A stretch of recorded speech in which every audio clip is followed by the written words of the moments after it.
Hi viewers, welcome back to Sunita's Tasty Food.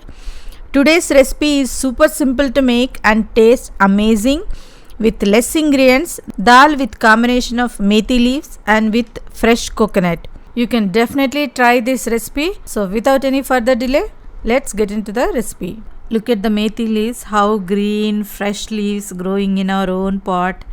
It's totally organic. What I do usually, if one pot is getting ready for yielding, parallelly I'll prepare another pot for sapling, so that in that way I won't be missing any fresh leaves. So this is how I do usually. Here I would like to give you one tip. Whenever you are planning to take the methi leaves, water the pot so that the soil becomes soft. Then you can easily pull them out from the pot. Organic leaves always taste good and healthy as well. For today's recipe, these leaves are enough. So let's get into our kitchen. I cleanse the leaves thoroughly, discard these roots and finally chop them. Here I am taking 1/4 cup of yellow moong dal. Clean them and soak them for about 15 to 20 minutes. Meanwhile, we'll cut other vegetables.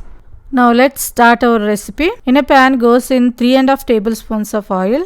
If you want, you can reduce the amount of oil, but if you take this much amount of oil, it will be even more tastier. Once the oil is hot, add half a teaspoon of black gram dal, half a teaspoon of mustard seeds, half a teaspoon of cumin seeds. Once they splatter, add good amount of curry leaves followed by methi leaves. Saute them until they become dark in color. Then add soaked moong dal and saute them as well. Saute them until you smell nice aroma is coming out of them. Then add 1 chopped onion, 9 to 10 chopped spicy green chilies. I'm not going to add any red chili powder, so the spiciness is coming from only green chilies. Then goes in half a teaspoon turmeric powder. After sauteing it for 2 minutes, add 8 to 10 crushed garlic cloves. Add half a glass of water. It measures approximately 300 ml. Actually, this dal is especially dry and moist, not totally dry. That is why I am limiting adding the amount of water. Now cook it with lid on. Keep an eye during this period and put it on medium flame. Let's check how dal is doing. Notice here all the water is evaporated.